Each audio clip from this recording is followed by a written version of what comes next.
कथा इस प्रकार शुरू होती है। प्राचीन समय की बात है। एक नगर में प्रतापी और दानी राजा रहा करते थे। राजा अत्यंत दानी, ब्राह्मणों को आदर देने वाले और निर्धनों के सहायक थे।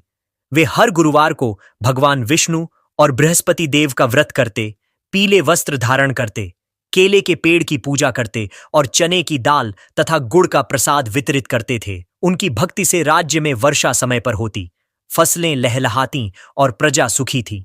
परंतु उनकी रानी इसके विपरीत कठोर हृदय वाली, दान पुण्य और व्रत पूजन से विमुख स्त्री थी। राजा की यह बात उनकी रानी को अच्छी नहीं लगती थी। रानी ना तो गरीबों को दान देती, ना ही भगवान का पूजन करती थी और राजा को भी दान देने से मना किया करती थी। एक दिन राजा प्रातःकाल से ही शिकार खेलने वन को गए हुए थे, तो रानी संयोगवश महल में अकेली रह गई। जब बृहस्पति देव को यह झांत हुआ कि रानी अपने पति के दान पुण्य से असंतुष्ट है, तो उन्होंने सोचा, क्या वास्तव में रानी का हृदय इतना कठोर हो चुका है? इसे परखने के लिए बृहस्पति देव ने साधु का वेश धारण किया और राजा के महल की ओर चल दिए। महल के द्वार पर पहुंचकर उन्होंने भिक्षा मांगी। माथे, कृपया भिक्षा दें। रानी ने जब साधु को देखा तो बिना किसी संकोच के कठोर स्वर में कहा, हे साधु महाराज, मैं तो इस दान पुण्य से तंग आ गई हूं। मेरे पति सारा धन गरीबों पर लुटाते रहते हैं, इसलिए मेरी तो यही इच्छा है कि हमारा यह सारा धन नष्ट हो जाए।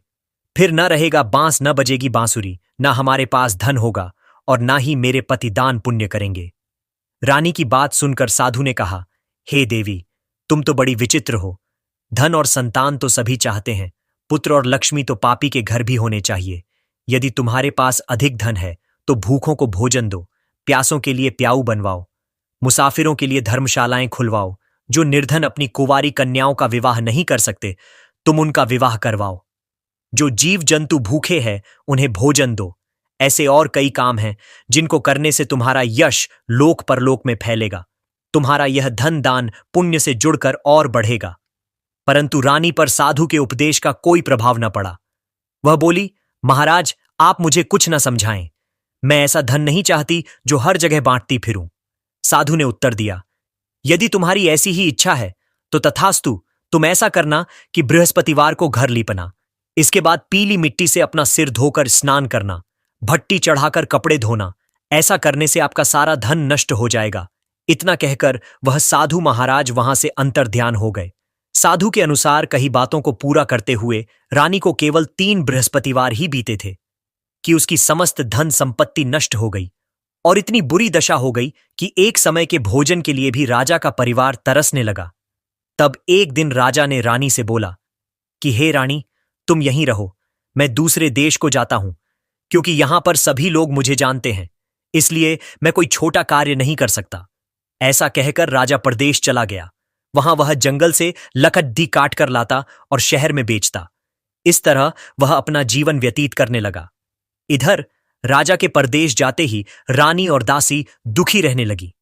एक बार जब रानी और दासी को 7 दिन तक बिना भोजन के रहना पड़ा, तो रानी ने अपनी दासी से कहा, हे दासी, पास ही के नगर में मेरी बहन रहती है, वह बड़ी धनवान है। तू उसके पास जा और कुछ ले आ, ताकि थोड़ी बहुत गुजर बसर हो जाए। दासी रानी की बहन के पास गई।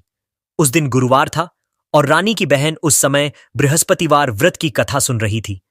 दासी ने रानी की बहन को अपनी रानी का संदेश दिया, लेकिन रानी की बड़ी बहन ने कथा और पूजा अधूरी होने के कारण कोई उत्तर नहीं दिया।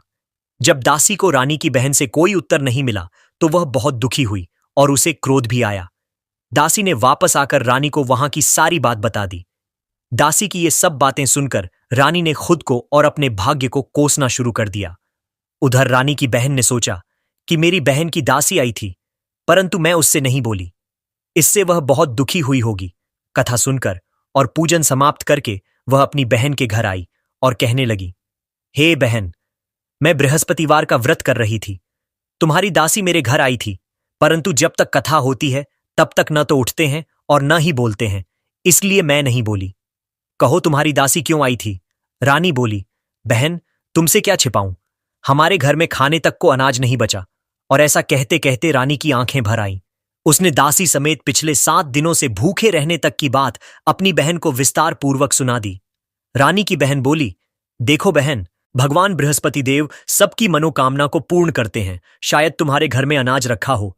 पहले तो रानी को विश्वास नहीं हुआ, पर बहन के आग्रह करने पर उसने अपनी दासी को अंदर भेजा तो उसे सचमुच अनाज से भरा एक बर्तन मिल गया। यह देखकर दासी को बड़ी हैरानी हुई। दासी रानी से कहने लगी, हे रानी, जब हमको भोजन नहीं मिलता तो हम व्रत ही तो करते हैं, इसलिए क्यों न इनसे व्रत और कथा की विधि पूछ ली जाए ताकि हम भी व्रत कर सकें। तब रानी ने अपनी बहन से बृहस्पतिवार व्रत के बारे में पूछा। उसकी बहन ने बताया, बृहस्पतिवार के व्रत में चने की दाल और गुड़ से विष्णु भगवान और केले की जड़ में पूजन करें तथा दीपक जलाएं, व्रत कथा सुने और पीला भोजन ही करें। इससे बृहस्पति देव प्रसन्न होते हैं। व्रत और पूजन विधि बताकर रानी की बहन अपने घर को लौट गई। 7 दिन के बाद जब गुरुवार आया तो रानी और दासी ने व्रत रखा। घुड़साल में जाकर चना और गुड़ लेकर आईं। फिर उससे केले की जड़ तथा विष्णु भगवान का पूजन किया। अब पीला भोजन कहां से आए, इस बात को लेकर दोनों बहुत दुखी थे। चूंकि उन्होंने व्रत रखा था, इसलिए बृहस्पति देव उनसे प्रसन्न थे। इसलिए वे एक साधारण व्यक्ति का रूप धारण कर 2 थालों में सुंदर पीला भोजन दासी को दे गए। भोजन पाकर दासी प्रसन्न हुई और फिर रानी के साथ मिलकर भोजन ग्रहण किया। उसके बाद वे सभी गुरुवार को व्रत और पूजन करने लगी। बृहस्पति भगवान की कृपा से उनके पास फिर से धन संपत्ति आ गई, परंतु रानी फिर से पहले की तरह आलस्य करने लगी। तब दासी बोली, देखो रानी, तुम पहले भी इस प्रकार आलस्य करती थी। तुम्हें धन रखने में कष्ट होता था, इस कारण तुम्हारा सभी धन नष्ट हो गया था, और अब जब भगवान बृहस्पति की कृपा से धन मिला है तो तुम्हें फिर से आलस्य होता है। रानी को समझाते हुए दासी कहती है कि बड़ी मुसीबतों के बाद हमने यह धन पाया है, इसलिए हमें दान पुण्य करना चाहिए, भूखे मनुष्यों को भोजन कराना चाहिए और धन को शुभ कार्यों में खर्च करना चाहिए, जिससे तुम्हारे कुल का यश बढ़ेगा, स्वर्ग की प्राप्ति होगी और पितृ प्रसन्न होंगे। दासी की बात मानकर रानी अपना धन शुभ कार्यों में खर्च करने लगी, जिससे पूरे नगर में उसका यश फैलने लगा। इधर एक दिन राजा दुखी होकर जंगल में एक पेड़ के नीचे आसन जमाकर बैठ गया। वह अपनी दशा को याद करके व्याकुल होने लगा। बृहस्पतिवार का दिन था। एकाएक उसने देखा कि निर्जन वन में एक साधु प्रकट हुए। वह साधु वेश में स्वयं बृहस्पति देवता थे। लकड़हारे के सामने आकर बोले, हे लकड़हारे, इस सुनसान जंगल में तू चिंतामग्न क्यों बैठा है? लकड़हारे ने दोनों हाथ जोड़कर प्रणाम किया और उत्तर दिया, महात्मा जी, आप सब कुछ जानते हैं, मैं क्या कहूं। यह कहकर रोने लगा और साधु को अपनी आत्मकथा सुनाई। महात्मा जी ने कहा, तुम्हारी स्त्री ने बृहस्पति के दिन बृहस्पति भगवान का निरादर किया है, जिसके कारण रुष्ट होकर उन्होंने तुम्हारी यह दशा कर दी। अब तुम चिंता को दूर करके मेरे कहने पर चलो तो तुम्हारे सब कष्ट दूर हो जाएंगे और भगवान पहले से भी अधिक संपत्ति देंगे। तुम बृहस्पति के दिन कथा किया करो। 2 पैसे के चने और गुड़ लाकर उसका प्रसाद बनाओ और शुद्ध जल से लौटे में शक्कर मिलाकर अमृत तैयार करो। कथा के पश्चात अपने सारे परिवार और सुनने वाले प्रेमियों में अमृत व प्रसाद बांटकर आप भी ग्रहण करो। ऐसा करने से भगवान तुम्हारी सब मनोकामनाएं पूरी करेंगे। साधु के ऐसे वचन सुनकर लकड़हारा बोला, हे प्रभु, मुझे लकड़ी बेचकर इतना पैसा नहीं मिलता जिससे भोजन के उपरांत कुछ बचा सकूं। मैंने कई रात्रि स्वप्न में अपनी स्त्री को व्याकुल देखा है। मेरे पास कुछ भी नहीं जिससे मैं उसकी खबर मंगा सकूं। साधु ने कहा, हे लकड़हारे, तुम किसी बात की चिंता मत करो। बृहस्पति के दिन तुम रोजाना की तरह लकड़ियां लेकर शहर को जाओ। तुमको रोज से दुगुना धन प्राप्त होगा, जिससे तुम भली भांति भोजन कर लोगे तथा बृहस्पति देव की पूजा का सामान भी आ जाएगा। इतना कहकर साधु अंतर्ध्यान हो गए। धीरे धीरे समय व्यतीत होने पर फिर वही बृहस्पतिवार का दिन आया। लकड़हारा जंगल से लकड़ी काटकर किसी शहर में बेचने गया। उसे उस दिन और दिनों से अधिक पैसा मिला। राजा ने चना गुड़ आदि लाकर गुरुवार का व्रत किया। उस दिन से उसके सभी क्लेश दूर हुए। परंतु जब दोबारा गुरुवार का दिन आया तो राजा बृहस्पतिवार का व्रत करना भूल गया। इस कारण बृहस्पति भगवान नाराज हो गए। उस दिन उस नगर के राजा ने विशाल यज्ञ का आयोजन किया तथा शहर में यह घोषणा करा दी कि कोई भी मनुष्य अपने घर में भोजन न बनाए, न आग जलाए। समस्त जनता मेरे यहां भोजन करने आए। इस आज्ञा को जो न मानेगा उसे फांसी की सजा दी जाएगी। इस तरह की घोषणा संपूर्ण नगर में करवा दी गई। राजा की आज्ञा अनुसार शहर के सभी लोग भोजन करने गए। लेकिन लकड़हारा कुछ देर से पहुंचा, इसलिए राजा उसको अपने साथ घर लिवा ले गए और ले जाकर भोजन करा रहे थे। तभी रानी की दृष्टि उस खूंटी पर पड़ी जिस पर उसका हार लटका हुआ था। वह हार वहां पर दिखाई नहीं दिया। रानी ने निश्चय किया कि मेरा हार इस लकड़हारे ने चुरा लिया है। राजा ने उसी समय सिपाहियों को बुलाकर उसको कारागार में डलवा दिया। जब लकड़हारा कारागार में पड़ गया और बहुत दुखी होकर विचार करने लगा कि न जाने कौन से पूर्व जन्म के कर्म से मुझे यह दुख प्राप्त हुआ है, ऐसा सोचते हुए वो उसी साधु को याद करने लगा जो कि जंगल में मिला था। उसी समय तत्काल बृहस्पति देव साधु के रूप में प्रकट हुए और उसकी दशा को देखकर कहने लगे, अरे मूर्ख, तूने बृहस्पति देव की कथा नहीं करी, इस कारण तुझे दुख प्राप्त हुआ है। अब चिंता मत कर, बृहस्पतिवार के दिन कारागार के दरवाजे पर 4 पैसे पड़े मिलेंगे। उनसे तू बृहस्पति देव की पूजा करना, तेरे सभी कष्ट दूर हो जाएंगे। बृहस्पति के दिन उसे 4 पैसे मिले। लकड़हारे ने कथा कही। उसी रात्रि को बृहस्पति देव ने उस नगर के राजा को स्वप्न में कहा, हे राजा, तुमने जिस आदमी को कारागार में बंद कर दिया है वह निर्दोष है। वह राजा है, उसे छोड़ देना। रानी का हार उसी खूंटी पर लटका है। अगर तू ऐसा नहीं करेगा तो मैं तेरे राज्य को नष्ट कर दूंगा। इस तरह रात्रि के स्वप्न को देखकर राजा प्रातःकाल उठा और खूंटी पर हार देखकर लकड़हारे को बुलाकर क्षमा मांगी तथा लकड़हारे को योग्य सुंदर वस्त्र आभूषण देकर विदा कर दिया।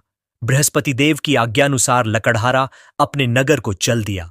राजा जब अपने नगर के निकट पहुंचा तो उसे बड़ा आश्चर्य हुआ। नगर में पहले से अधिक बाग, तालाब, कुएं तथा बहुत सी धर्मशाला, मंदिर आदि बन गई हैं।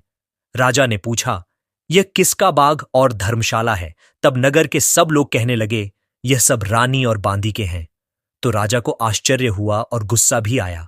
जब रानी ने यह खबर सुनी कि राजा आ रहे हैं तो उन्होंने बांदी से कहा कि हे दासी, देख राजा हमको कितनी बुरी हालत में छोड़ गए थे। हमारी ऐसी हालत देखकर वह लौट न जाए, इसीलिए तू दरवाजे पर खड़ी हो जा। आज्ञानुसार दासी दरवाजे पर खड़ी हो गई। राजा आए तो उन्हें अपने साथ लिवा लाई। तब राजा ने क्रोध करके अपनी रानी से पूछा कि यह धन तुम्हें कैसे प्राप्त हुआ है? तब उन्होंने कहा, हमें यह सब धन बृहस्पति देव के इस व्रत के प्रभाव से प्राप्त हुआ है। राजा ने निश्चय किया कि 7 रोज बाद तो सभी बृहस्पति देव का पूजन करते हैं, परंतु मैं प्रतिदिन दिन में 3 बार कहानी तथा रोज व्रत किया करूंगा। अब हर समय राजा के दुपट्टे में चने की दाल बंधी रहती तथा वह दिन में 3 बार कहानी कहता। एक रोज राजा ने विचार किया कि चलो अपनी बहन के यहां हो आए। इस तरह निश्चय कर राजा घोड़े पर सवार हो अपनी बहन के यहां को चलने लगा। मार्ग में उसने देखा कि कुछ आदमी एक मुर्दे को लिए जा रहे हैं। उन्हें रोककर राजा कहने लगा, अरे भाइयों, मेरी बृहस्पति देव की कथा सुन लो। वे बोले, लो, हमारा तो आदमी मर गया है, इसको अपनी कथा की पड़ी है। परंतु कुछ आदमी बोले, अच्छा कहो, हम तुम्हारी कथा भी सुनेंगे। राजा ने दाल निकाली और जब कथा आधी हुई थी कि मुर्दा हिलने लग गया, और जब कथा समाप्त हो गई तो मुर्दा राम राम करके उठकर खड़ा हो गया। आगे मार्ग में उसे एक किसान खेत में हल चलाता मिला। राजा ने उसे देख और उससे बोले, अरे भैया, तुम मेरी बृहस्पतिवार की कथा सुन लो। किसान बोला, जब तक मैं तेरी कथा सुनूंगा तब तक 4 हरैया जोत लूंगा। जा अपनी कथा किसी और को सुनाना। इस तरह राजा आगे चलने लगा। राजा के हटते ही बैल पछाड़ खाकर गिर गए तथा किसान के पेट में बड़ी जोर का दर्द होने लगा। उस समय उसकी मां रोटी लेकर आई।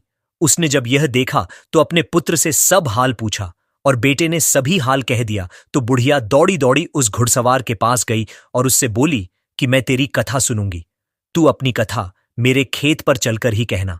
राजा ने बुढ़िया के खेत पर जाकर कथा कही, जिसके सुनते ही वह बैल उठ खड़ हुए तथा किसान के पेट का दर्द भी बंद हो गया। अगले दिन राजा अपनी बहन के घर पहुंचा। बहन ने भाई की खूब मेहमानी की। दूसरे रोज प्रातःकाल राजा जगा तो वह देखने लगा कि सब लोग भोजन कर रहे हैं।